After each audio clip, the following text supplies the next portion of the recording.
Hoy la idea era trabajar un poco, profundizar en la parte de una economía abierta. La clase pasada, el último tema que habíamos visto, iba sobre el primer paso a la hora de abrir una economía, pensar las temáticas relacionadas al tipo de cambio, pensar el balance de pagos y pensar el modelo keynesiano simple, el MKS, en una economía abierta, pero abierta solo al comercio, es decir, el flujo financiero de capital, que en general, en el mundo, hoy en día en el mundo, los flujos que circulan de capital financiero son enormes y son 20 veces, 20.000 veces más grandes, o sea, no sé la proporción exacta, pero son muchísimo más grandes que los flujos que van como contrapartida de bienes.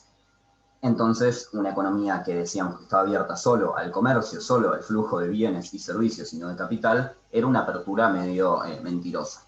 En esta segunda parte de economía abierta, justamente la idea es terminar de abrir la economía y plantear cómo es una economía abierta financieramente. El modelo que vemos en macro 1 para analizar una economía financiera abierta financieramente y comercialmente es principalmente el modelo ISLM-BP o el modelo Mandel-Fleming, con diferentes características que vamos a ir viendo en cada caso. Bien. Entonces, la primera parte es todavía una economía abierta a los bienes y servicios, es como una profundización, es como el ISLM-BP, pero decimos que todavía no está abierta financieramente. En ese sentido, tenemos algunos puntos del álgebra, del modelo, que los voy a dejar acá. Este PowerPoint después se los paso, pero no vamos a ver en particular el álgebra del modelo porque no viene al caso. Pero en términos generales, el ISLMP parte de las primicias que partía el modelo ISLM, solo que le agregamos justamente la balanza de pagos como una recta vertical. Después vamos a ver que eso va a ir variando cuando profundicemos en el modelo y abramos la economía finalmente, pero a priori relaciona el equilibrio que llamaríamos equilibrio externo, que en este caso lo llamamos balanza de pagos, y que se define a partir de las exportaciones y las importaciones, en el gráfico que estamos viendo acá abajo, y el modelo ISLM de toda la vida, el tradicional, que ya venimos viendo desde el principio de la materia, ¿no? Eso ya no hay mucho más que destacar. En particular, las diferencias cuando esto no está en equilibrio, bueno, ahora vamos a analizar los dos casos posibles, que vamos a caracterizarlos como los ajustes con un tipo de cambio fijo, es decir, el modelo analizado bajo un tipo de cambio fijo o analizado bajo un tipo de cambio flexible.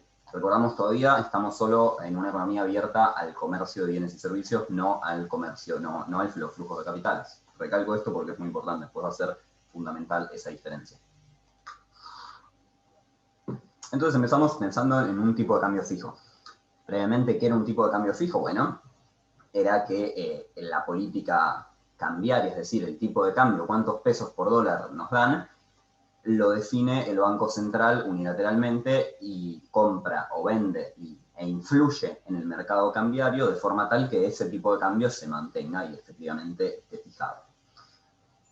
¿Eso qué nos implica en nuestro modelo? Nos implica que las variaciones, la diferencia entre el equilibrio interno y el equilibrio externo, es decir, la diferencia entre la balanza de pagos, el resultado de la balanza de pagos se analiza como una variación de reservas.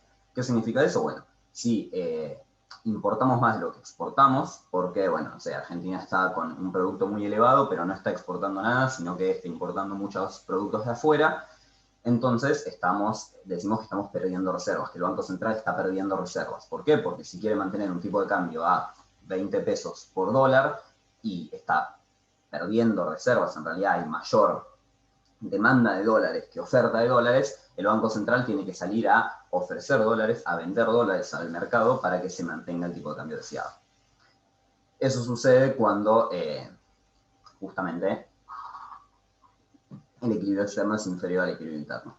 ¿Qué otra cosa es importante de este modelo? Que este modelo que tampoco se le va a dar tanta importancia, lo que vamos después cuando hablamos de economía finalmente va a ser mucho más clave, pero la otra idea importante que podemos sacar de esto es el mecanismo de ajuste. ¿Qué implica esta variación de reservas? Esta variación de reservas, cuando decimos, por ejemplo, el caso que estamos planteando, en el cual el Banco Central está perdiendo reservas, se toma como una política monetaria contractiva la pérdida de reservas. ¿Por qué se toma como una política monetaria contractiva? No es algo que el Banco Central, no es una forma de realizar política monetaria contractiva, sino que al estar vendiendo reservas, el Banco Central, la contrapartida de vender dólares es comprar pesos. Es decir, el Banco Central cuando va y pone 100 millones de dólares en el mercado, los vende, quien se lo compra le está pagando, ponemos 100 pesos por dólar, ¿no? Y esos 100 pesos por dólar los está recibiendo el Banco Central. ¿Y esos 100 pesos por dólar qué implican? Implican que la base monetaria de la economía está perdiendo 100 pesos por cada dólar que está comprando, que está vendiendo el Banco Central en realidad. No sé si me explico o estoy siendo muy confuso, pero básicamente implica una política monetaria contractiva porque implica que está sacando pesos de circulación de la economía. Está inyectando dólares, pero esos dólares no circulan, digo, yo no puedo hacer transacciones en dólares. Entonces, para nuestra recta LM, no sé si de acuerdo en la fórmula, si no, lo podemos ver acá, la masa monetaria es, y la oferta de dinero en realidad,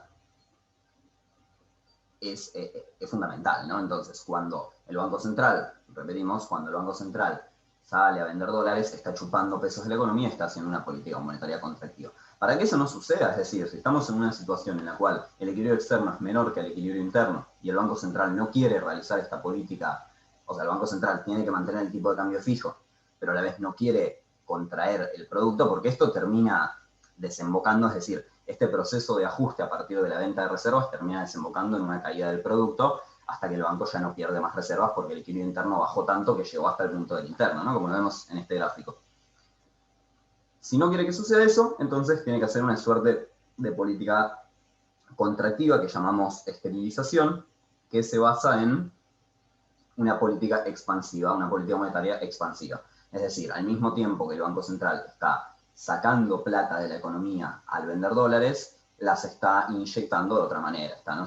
Bajando el encaje o realizando cualquier política monetaria expansiva típica de las que ya conocíamos. Eso sería el mecanismo de ajuste cuando hay un desequilibrio entre el equilibrio externo y el equilibrio interno. En el ISLMP, cerrado el flujo de capitales y con el tipo de cambio fijo. ¿Qué sucede con el tipo de cambio flexible? Mantenemos los mismos supuestos, lo único que variamos es que ahora el tipo de cambio puede variar, es decir, el balance de pagos no nos define la variación de reservas, sino que nos define el valor del tipo de cambio, es decir, el balance de pagos no es una restricción, sino que simplemente se define el valor del tipo de cambio a partir de la oferta y demanda de divisas y el Banco Central no influye en esta oferta y en esta demanda. Entonces, el problema anterior decimos que era que esta restricción, esta diferencia entre el equilibrio externo y el equilibrio interno nos generaba una política monetaria, en este caso, ¿no? El que el externo es menor, a la inversa va a ser la inversa del procedimiento, ¿no? Es decir, si el Banco Central en vez de tener que vender dólares tiene que salir a comprar dólares, está haciendo política monetaria expansiva, porque está inyectando pesos. Ahora bien, ese efecto que se generaba intrínsecamente a la venta o compra de reservas, de divisas, no sucede acá, porque el Banco Central no infiere. Entonces no hay necesidad, no existe esa necesidad de esterilización, sino que en la práctica la evaluación termina influyendo en nuestras curvas, particularmente en nuestra curva IS, a partir de el efecto que tiene en las exportaciones o en las importaciones. Si recordamos, nosotros habíamos dicho, siempre todo este modelo, perdón, un supuesto que después vamos a clarificar bien, pero es que las devaluaciones son expansivas. Nosotros habíamos visto casos específicos, y particularmente la teoría estructuralista, que planteaba que las devaluaciones para América Latina son contractivas, y para muchos países chicos las devaluaciones son contractivas.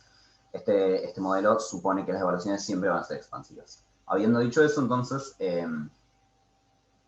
recuperamos que al haber, suponemos en esta situación, un equilibrio externo menor al equilibrio interno, es decir, hay más demanda de dólares de la oferta, es decir, el tipo de cambio sube, hay una devaluación. Y una devaluación, ¿cómo influía en nuestra balanza comercial? Influía positivamente en las exportaciones y negativamente en las importaciones.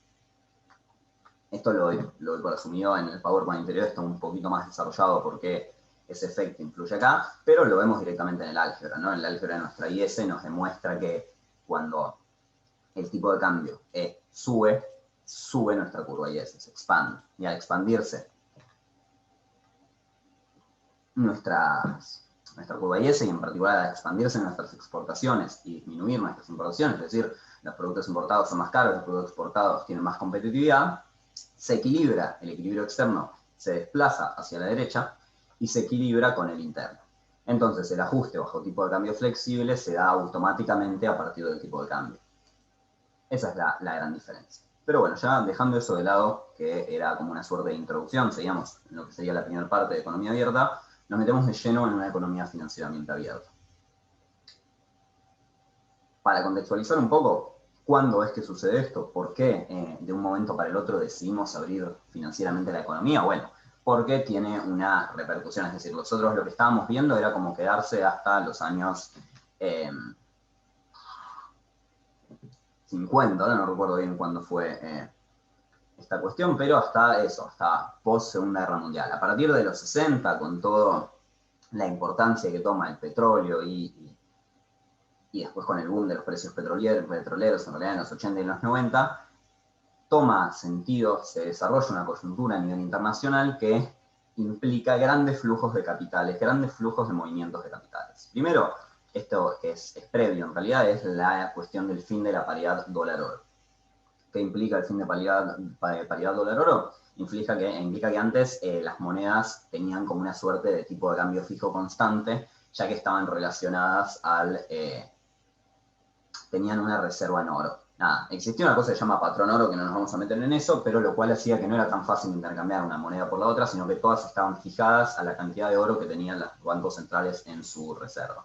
Entonces no existía el concepto de tipo de cambio flexible, poner. Y después, una segunda situación que implica que haya grandes flujos de capitales moviéndose es la aparición de grandes pozos petroleros y, no sé, los jeques árabes o los árabes, no árabes, pero los rusos y esos lugares donde vemos que ahí está lleno de petróleo, bueno, se llenan de guita y esa guita busca lugares de inversión donde valorizarse. Es decir, aparecen una cosa que se llama petrodólares, que son miles de millones de dólares ganados a través de la renta petrolera, que buscan zonas de inversión. Y eso nos va a garantizar, nos va a determinar esta idea de la relación de paridad de interés de cubierta. Le da la contraparte real y la contraparte en el mundo, en la historia de lo que sucedió, a la cuestión de que los capitales buscan el lugar que más rentabiliza su inversión. Entonces, incluimos 3 nuevos conceptos para ir a pensar el modelo. Uno es la perfecta movilidad de capitales.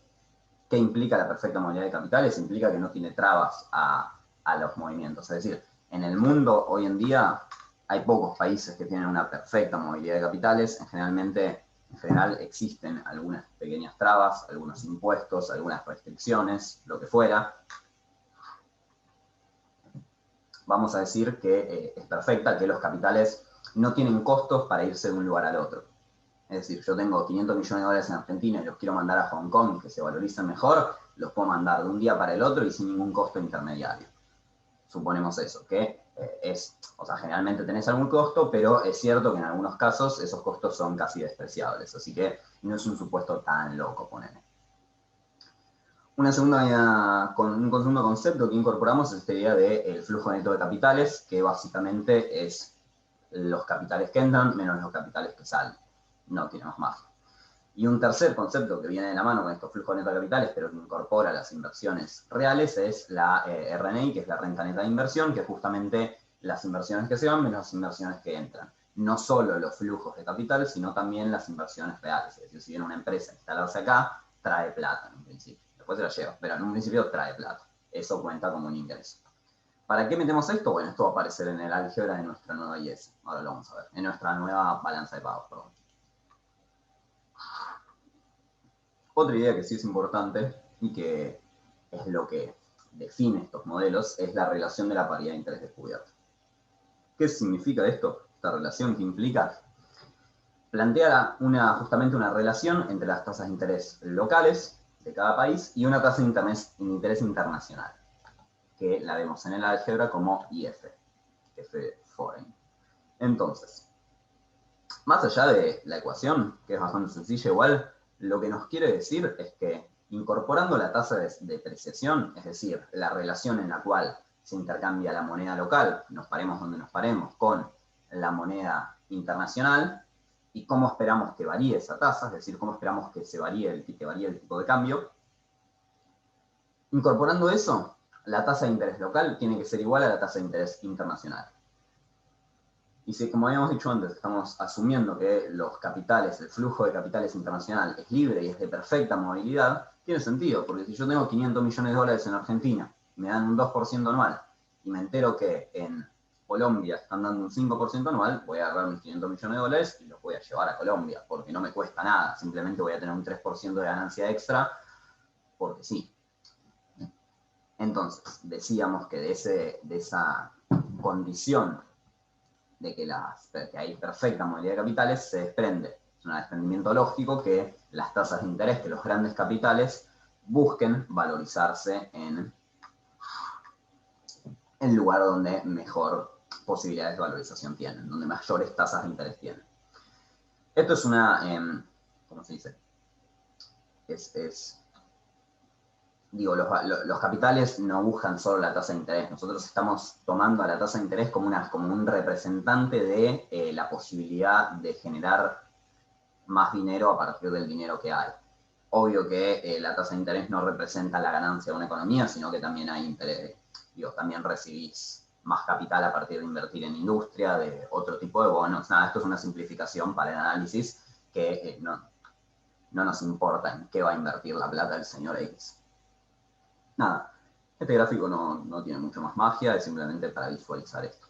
Y son diferentes formas de expresarlo. Después esto de riesgo país, que yo lo dejo ahí por si se los piden, pero no es nada muy importante para el caso. Bien, ¿qué incorporamos? Bueno, justamente lo que habíamos dicho recién, esta F y esta renta neta de inversión. Lo incorporamos a nuestra ecuación de balanza de pagos. ¿Por qué? Bueno, la balanza de pagos, si recordamos, es como las cuentas nacionales de los intercambios entre países. Es decir, en la balanza de pagos se reflejan todos los intercambios que existen entre residentes del territorio nacional y exteriores. Entonces, justamente la renta neta de inversión y este flujo de capitales influyen directamente en la balanza de pagos, se visualizan en la balanza de pagos. Mantenemos como lo anterior, más la renta neta de inversión, a la cuenta corriente, que la cuenta corriente es el flujo de capitales con una contrapartida real, podemos llamarlo, es decir, exportaciones menos importaciones, inversión extranjera directa menos inversiones que se van hacia afuera, y de afuera, del otro lado, de lo que sería la cuenta capital, ponele, nos queda el flujo de inversiones puramente financieras sin una contrapartida en la economía real. Acá hacemos un paréntesis que es el movimiento de capitales imperfecto. Yo no sé si en sus cátedras verán esto. En particular en la cátedra de Rossignol, me acuerdo que se veía, más o menos, no sé hoy en día cómo será, pero es para tenerlo en cuenta en casos en los que los capitales no tienen perfecta posibilidad de desplazamiento, es decir, yo quiero mandar mis millones figurativos hacia otro país, y no me cuesta cero, me cuesta poquito. Para ponerlo en esos términos, eso implica el movimiento de capitales imperfecto. Puedo sacar una parte, qué sé yo, no tengo todas las facilidades, pero no es que no los puedo mover.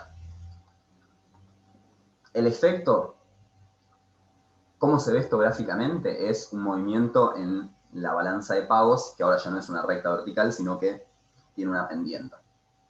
Cuando veamos un movimiento de capitales perfecto, nos va a dejar de importar un poco la balanza de pagos, pero vamos a ver que va a tornarse horizontal.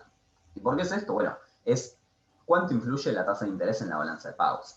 Cuando nosotros la teníamos vertical, significaba que la tasa de interés no influía absolutamente nada en la balanza de pagos, porque por más que yo quisiera sacar mis capitales porque había otro lugar que pagaba mejor inversión, mejor interés, no podía.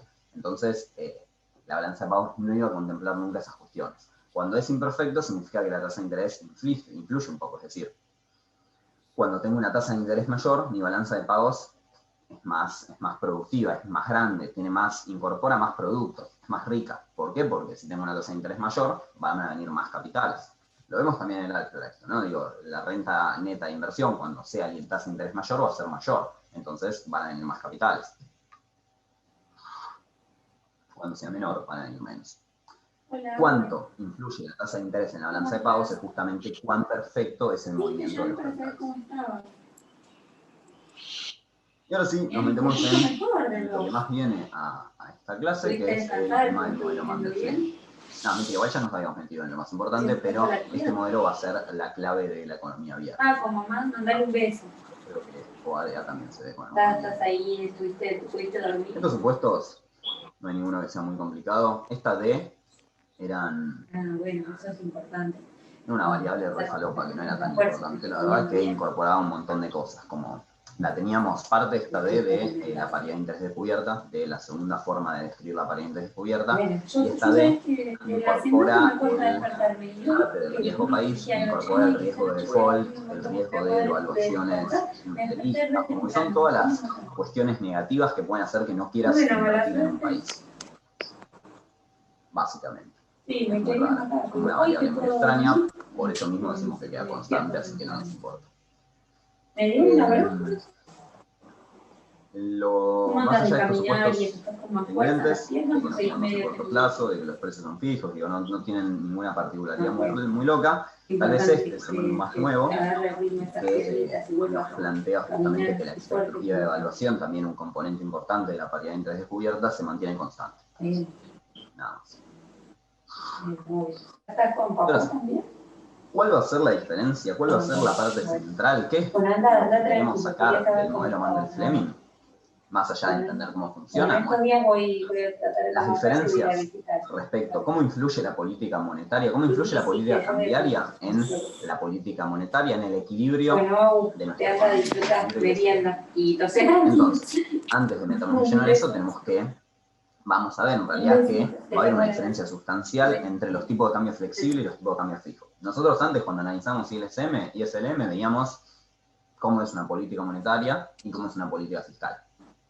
Acá vamos a ver cómo es una política monetaria y cómo es una política fiscal bajo tipo de cambio fijo o bajo tipo de cambio flexible. Y vamos a ver que hay rotundas diferencias en esos casos.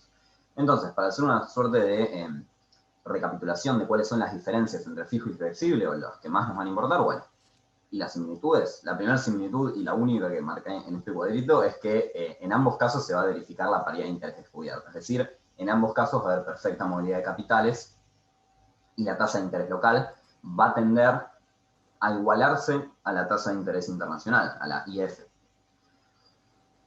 ¿Por qué? Bueno, por esto justamente por la fórmula de la tasa de la paridad de interés descubierta y porque si no es igual, entonces, es decir, si la tasa de interés es mayor, van a venir capitales y van a hacer que baje. Si la tasa de interés es menor, van a irse capitales y va a hacer que suba. Como ahora vamos a verlo bien en un gráfico, pero tiene sentido. Segundo punto, ¿cómo juega el tipo de cambio? Que es esencial para las economías abiertas, ¿no?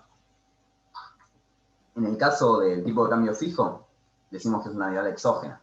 ¿Por qué? Bueno, porque si está fijo, nosotros en nuestro modelo no se define.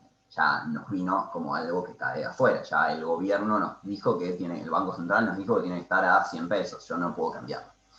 En cambio, si es flexible, yo puedo jugar con el tipo de cambio. Y como vimos antes, en el modelo más sencillo que analizamos al principio de la clase, el tipo de cambio influye en el equilibrio, en el producto de equilibrio que busquemos y que tengamos.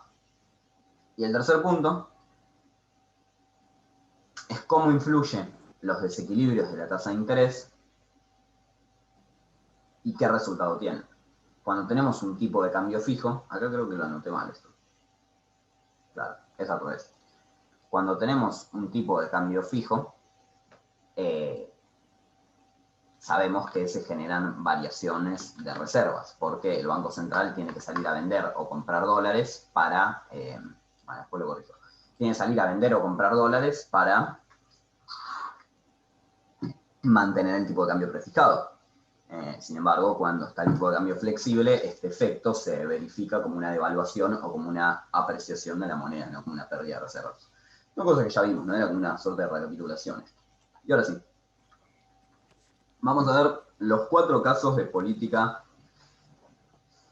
fiscal y monetaria, que en realidad son 8, pero solo vamos a ver expansiva, porque la contractiva es lo mismo, solo que para el otro lado, para las 4 posibilidades, es decir, fiscal con tipo de cambio fijo, monetaria con tipo de cambio fijo, fiscal con tipo de cambio flexible, monetaria con tipo de cambio flexible. Y vamos a tratar de sacar una conclusión de todo esto que está en la última diapositiva. Espero que me entre, espero que nos quede en este Zoom, si no volveremos a otro. Todavía queda tiempo. Entonces, primer caso, política fiscal expansiva bajo un tipo de cambio fijo, siempre asumiendo perfecta movilidad de capitales, eso ya lo damos por hecho. ¿De dónde partimos? De una política fiscal común y corriente, la que nos guste más. Yo tomo aumento del gasto público porque es la típica. ¿Qué genera un aumento del gasto público? Bueno, generaba cosas que ahora no nos importan, como aumento de la demanda, etc. Lo que nos viene al caso es que genera una expansión de la IS. Yo voy a estar constantemente señalando el gráfico porque se ve muy, muy claro. ¿Qué gráficos ponemos? Perdón, paréntesis. Tenemos el gráfico de la ISLM, común y corriente también, con tipo de interés en el eje de ordenadas y el producto en el eje abscisas. Y un gráfico que representa el mercado cambiario, con en el eje de ordenadas el tipo de cambio. Cuanto más alto es, significa que más devaluada está la moneda, cuanto más bajo es, más apreciada está. Y en el eje de abscisas, la cantidad de dólares, pero no viene el caso, no nos importa, vamos a estar mirando constantemente el eje vertical. Entonces, bueno, el compañero se sumó justo para la parte del movimiento del modelo. Buen momento. Entonces, sube eje, se expande la IS. Se expande la IS, nueva tasa de interés a un equilibrio con una tasa de interés más alta, con un producto más elevado. Estamos en el punto B, en el equilibrio B. Ahora, subió la tasa de interés. ¿Qué nos dice que haya subido la tasa de interés? Que ahora está más alta que la tasa de interés F, que la tasa de interés internacional. Nosotros partimos de que la tasa de interés cero es igual a la tasa de interés foreign, a la tasa de interés internacional. Dígame si no se ve esto y le hacemos zoom de alguna forma, porque está chiquito. Cualquier cosa me avisa. A ver. Uy, no, qué baja.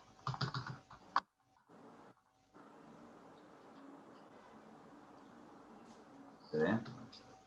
Bueno, me quedo con el se ve entonces. Decíamos, partimos de que la tasa de interés local, la tasa de interés cero, es igual a la tasa de interés internacional. Se expande la IS, nuevo equilibrio, mayor producto, mayor tasa de interés, punto B. Mayor tasa de interés, entonces la tasa de interés ahora es más elevada que la tasa de interés internacional. ¿Qué sucede entonces con los capitales? Entran capitales, ingresan capitales al país.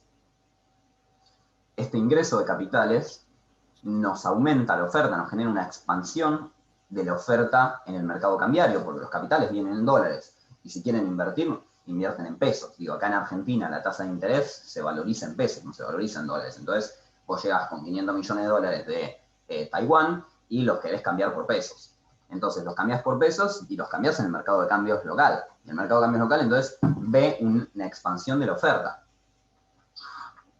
Esta expansión de la oferta, a su vez, nos genera, como estamos bajo tipo de cambio fijo, acá este punto B es un punto que está entre paréntesis porque nunca existe. Digo, teóricamente un aumento de la oferta nos generaría una apreciación de la moneda. ¿Por qué? Porque, bueno, aumenta la oferta, está la misma demanda, entonces baja el precio. El precio en este caso es el tipo de cambio. Bajaría el tipo de cambio, se apreciaría la moneda, pero eso no existe, eso nunca sucede. Este punto B nunca existe porque hay tipo de cambio fijo. Entonces, ¿qué tiene que hacer el Banco Central inmediatamente? Aumentar la demanda, salir a comprar dólares. Y nosotros, si se acuerdan, hace 10 minutos habíamos dicho que la política del Banco Central, la política cambiaria del Banco Central bajo un régimen de tipo de cambio fijo, implica una política monetaria expansiva o contractiva. Cuando sale a comprar dólares, está haciendo política monetaria expansiva, está influyendo, está incorporando más pesos a la economía a cambio de dólares. Entonces, el tipo de cambio se mantiene, el tipo de cambio cero va a ser igual al tipo de cambio después de todos los movimientos de capitales, pero lo que sucede es que aumenta la LM. Este aumento de la demanda del Banco de Dólares del Banco Central nos genera un aumento de la curva LM, que le vamos a poner colorcito verde para que se entienda en base a qué se da este movimiento. Ahí estamos. Y llegamos a un punto de equilibrio en el cual la tasa de interés volvió a ser la original, en un punto C, con un producto doblemente crecido, ¿no?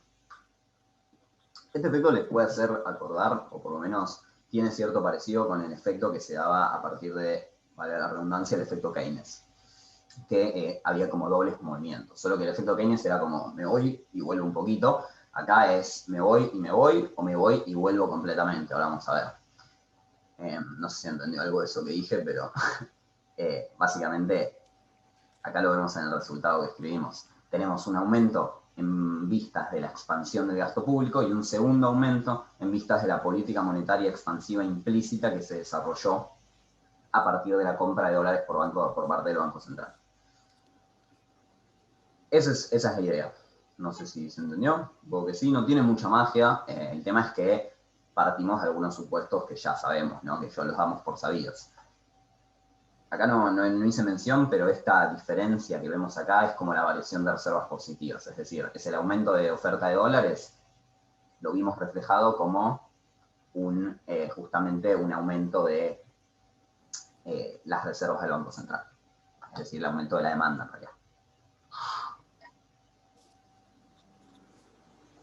No sé si alguno tenía alguna duda porque me andan medio mal los auriculares. No me había parecido escuchar algo. Bueno, confío que no.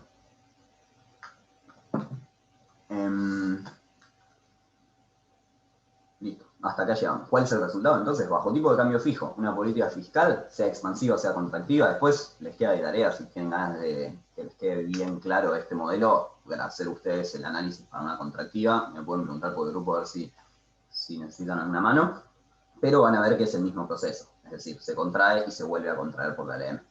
Pero bueno, al fin y al cabo, la política fiscal tiene alto efecto bajo tipo de cambio fijo, funciona bárbaro. Ahora bien, ¿cómo funciona la política monetaria bajo tipo de cambio fijo? Bueno, lo mismo. Partimos de una típica política monetaria expansiva, aumenta la oferta de dinero porque, no sé, se pusieron a imprimir, lo que nos guste. ¿Qué sucede? Se expande el EDM. ¿Qué genera? Un producto más elevado, un producto I' y una tasa de interés más baja en tasa de interés prima. Inmediatamente cuando baja la tasa de interés pensamos en la paridad de los tipos de interés, de las tasas de interés, y nos dice que ahora la tasa de interés va a ser menor a la tasa de interés internacional. Es decir, si yo tengo plata, mi plata se podría valorizar mejor en otro país. Entonces me la llevo. Al haber perfecta movilidad de capitales, me la puedo llevar tranquilamente en un avión, me voy mi valijita con 10 millones de dólares, o lo que sea. ¿Qué genera esto en el mercado de cambios? Genera un aumento de la oferta, de la demanda de dólares. ¿Por qué? Porque, bueno, yo mi plata la tengo en pesos, pero si me la quiero llevar a otro país, me la tengo que llevar en dólares. Entonces, demando más dólares de los que estaba demandando en un principio. Yo pongo el ejemplo diciendo yo tal cosa, o X persona tal cosa, porque nada, ese es un ejemplo, pero cuando me refiero a eso, me refiero a que todos los agentes económicos racionales hacen ese mecanismo, se llevan su plata. Entonces, al llevarse, al demandar dólares, el Banco Central, estando en un tipo de cambio fijo, tiene que inmediatamente ofrecerme los dólares que yo quiero para mantener el tipo de cambio como estaba. Entonces, esta variación de reservas que vemos acá, que es una variación de reservas negativa en este caso, tiene su contrapartida como una política monetaria contractiva, porque el Banco Central, al ofertar dólares, está sacando pesos de la economía. Al irse esos pesos de la economía, es como si yo estuviera disminuyendo la base monetaria y haciendo una política monetaria contractiva.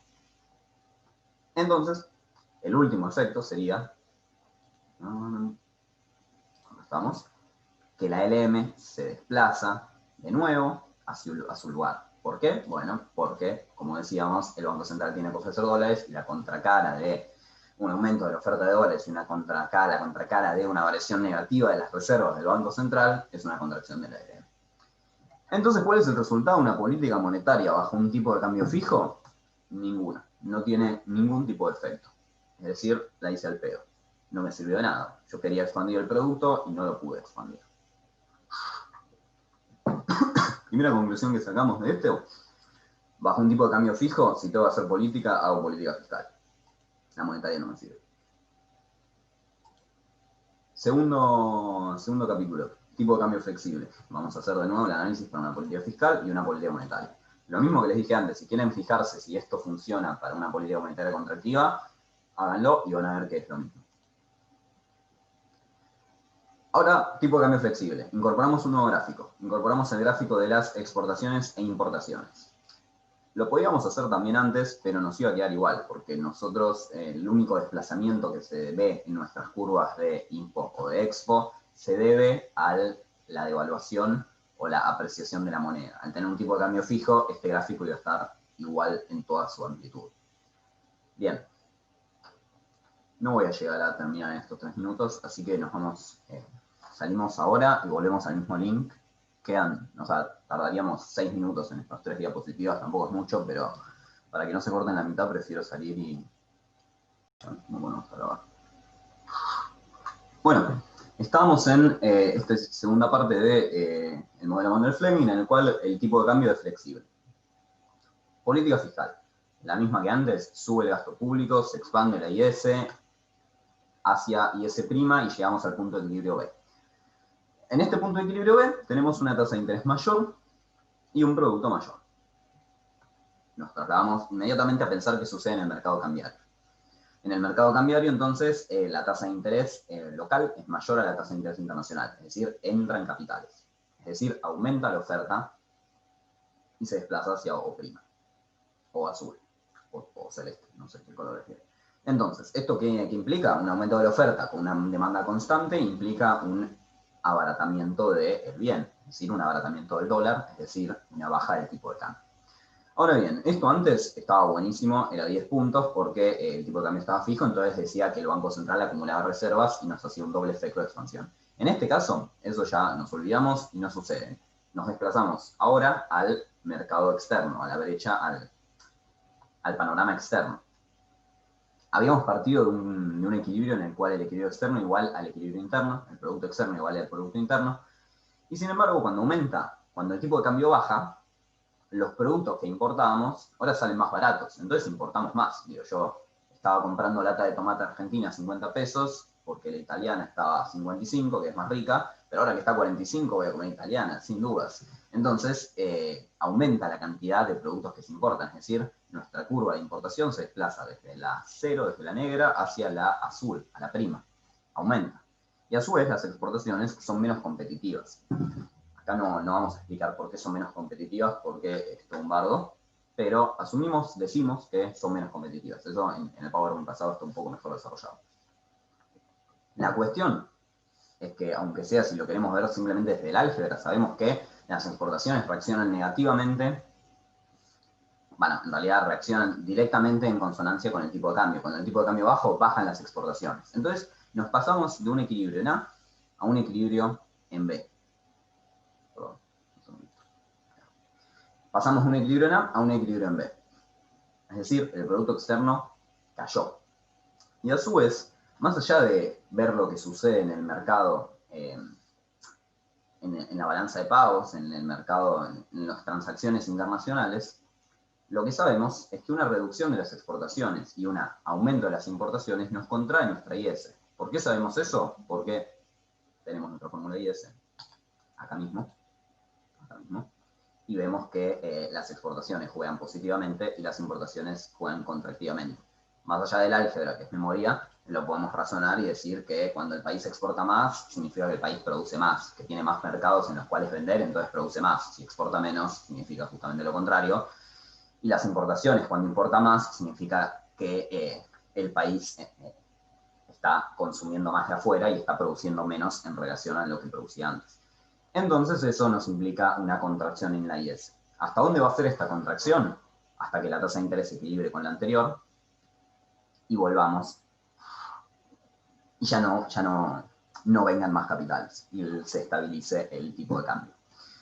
Hasta acá sería el análisis en política fiscal expansiva y tipo de cambio flexible. El resultado no nos sirve de un carajo, no hicimos nada. No avanzamos, nos quedamos en el mismo lugar en que estábamos, con un tipo de cambio, en todo caso, más devaluado y con problemas en la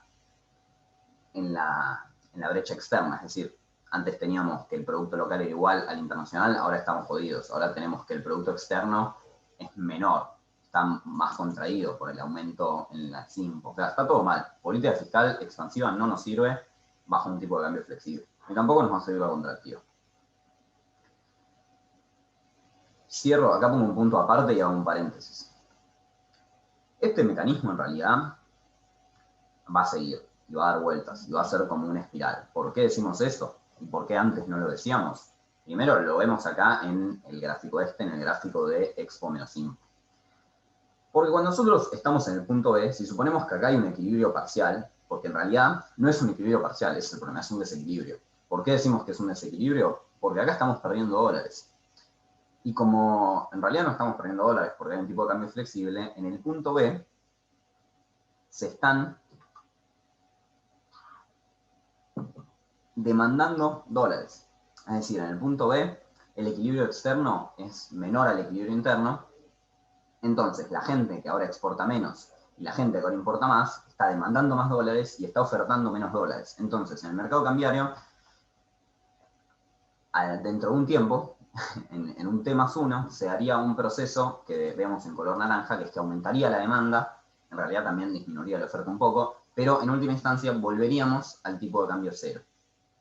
Y al volver al tipo de cambio cero, se volvería a expandir la IS, porque la IS se había contraído porque se había disminuido el tipo de cambio, pero al expandirse el tipo de cambio, volveríamos al IS, entonces B sería igual a D, ¿no?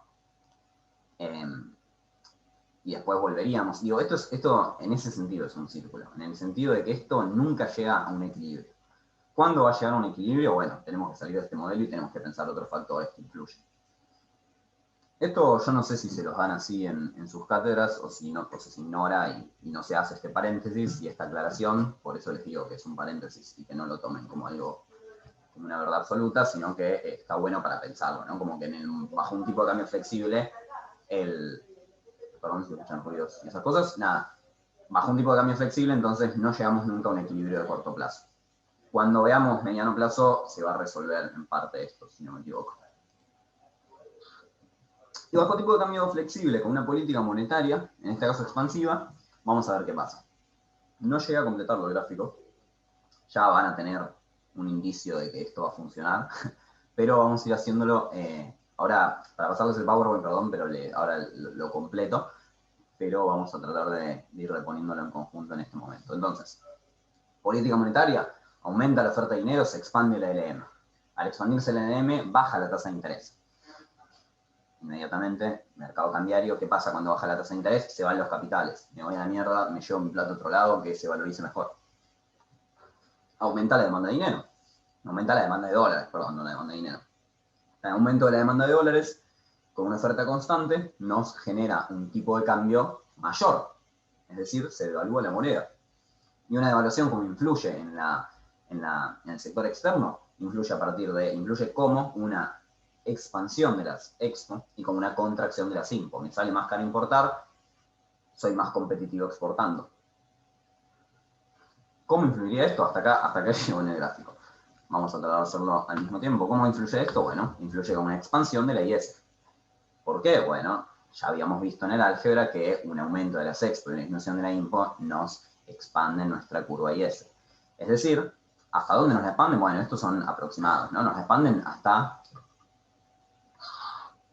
Perdón, no es aproximado, dije boludeces.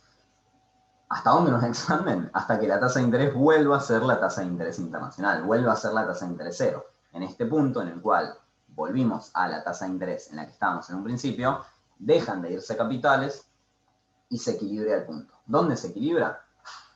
En un punto C, en el cual tenemos un producto mayor al inicial, es decir, la política monetaria tuvo efecto, y incluso es un producto doblemente más grande, porque no solo se generó una expansión de la LM, sino que también se generó una expansión de la IS por la naturaleza de la expansión monetaria bajo un tipo de cambio flexible, por la naturaleza del mercado de cambios. Y eso nos termina en un punto C, como decíamos, en el cual salió todo bien, para ponerlo en términos sencillos. Entonces, resultado de la política monetaria expansiva, de nuevo, con la contractiva pasaría lo mismo. Resultado ultra positivo. Logramos una doble expansión del producto. El objetivo que teníamos lo superamos con creces. Punto aparte, acá no lo pensé cómo sería este mecanismo, pero por intuición tendríamos el mismo problema. Es decir, tendríamos un equilibrio externo menor ahora al equilibrio interno. Y eso haría que no generaría percances en el mercado cambiario. Pero bueno, como eso tampoco es tan importante, no lo vamos a desarrollar tanto.